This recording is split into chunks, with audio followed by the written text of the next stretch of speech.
Pemirsa, setelah mengamati perdagangan saham di Bursa Efek Indonesia, kita akan menuju Jakarta Futures Exchange untuk mencermati perdagangan komoditas.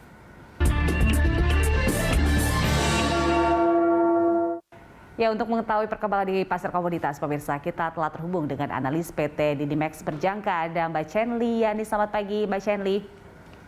Selamat pagi.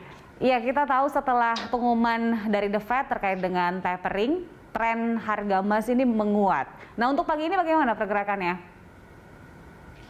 Kalau untuk pagi ini masih ada dengan koreksinya ya. Tapi kalau kita lihat dari isu The Fed itu memang resmi mengumumkan tapering akan dimulai bulan ini. Cuman bukannya mengalami penurunan, tapi malah mengalami penaikan. Dalam sepekan ini aja harga emas itu udah naik 1,32% dan kembali tembusnya tuh ke level psikologi 1,800 per troy ounce. Lalu di saat yang sama juga indeks dolar AS-nya menguat ya 0,47%. Tapi yield suratnya utang pemerintah AS-nya itu 10 tahun drop 7 BPS dalam sehari ke level 1,45%. Nah, ini yang jadi dampak tapering kali ini tuh memang berbeda banget dengan 8 tahun silam. Jika pada 2013 itu yield obligasi pemerintah AS naik tajam, diikuti dengan rontoknya harga emas, tapi kali ini malah berbeda. Tapering tahun 2021 itu sudah jauh-jauh hari diantisipasi oleh pasar. Tapi kebijakan The Fed-nya pun tidak jauh dari perkiraan market. So, untuk tapering dilakukan akhir tahun dengan laju pengurangan indeksnya itu sebesar 15 miliar dolar Amerika per bulan. Lalu faktor lain yang membedakan tapering tahun ini dengan 8 tahun silam itu adalah inflasi. Udah pasti itu. Adanya gangguan pada rantai pasok global, di tengah pemulihan ekonomi juga yang berhasil cepat tekanan harganya naik. Baik, ada antisipasi yang membuat untuk efek ataupun pengaruh dari harga ke harga emas ini tidak begitu signifikan. Tapi sebenarnya dari ekspektasi pasar setelah diumumkannya kebijakan The Fed ini apa sih, Mbak Chenli?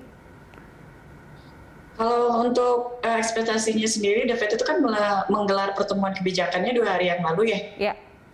Nah, ini itu mereka udah membulatkan suara selama pertemuan kebijakan 2 hari yang lalu itu, kalau mereka itu akan mengurangi pembelian aset bulanan bank sentralnya itu sebesar 120 miliar US dollar. Ya.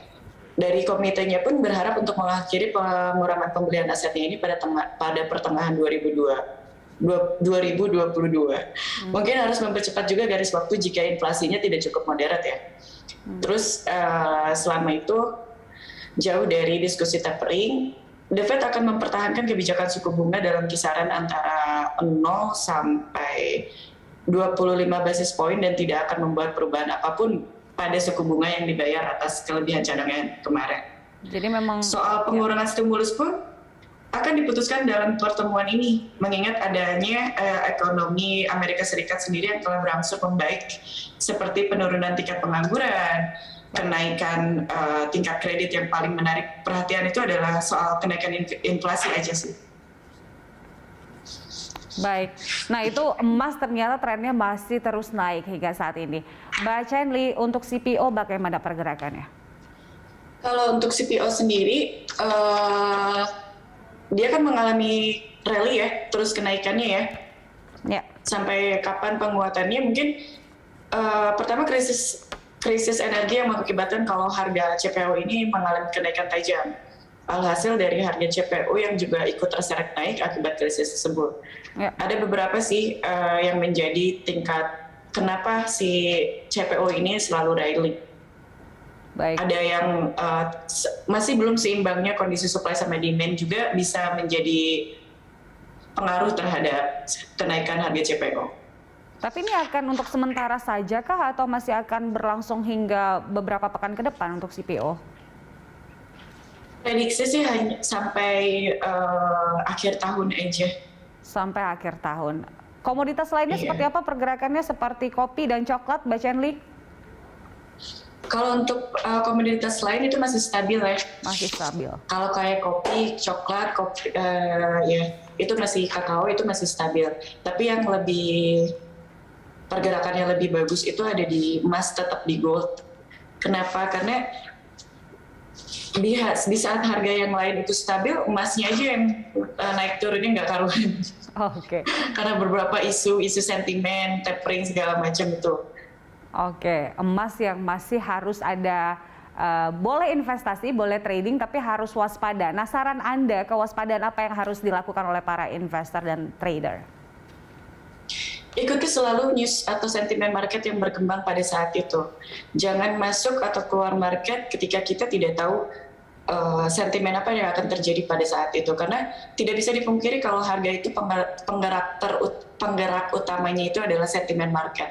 Apalagi kalau misal tapering ini jadi, bukan hanya gold yang akan mengalami kenaikan atau penurunan, tapi hampir semuanya juga.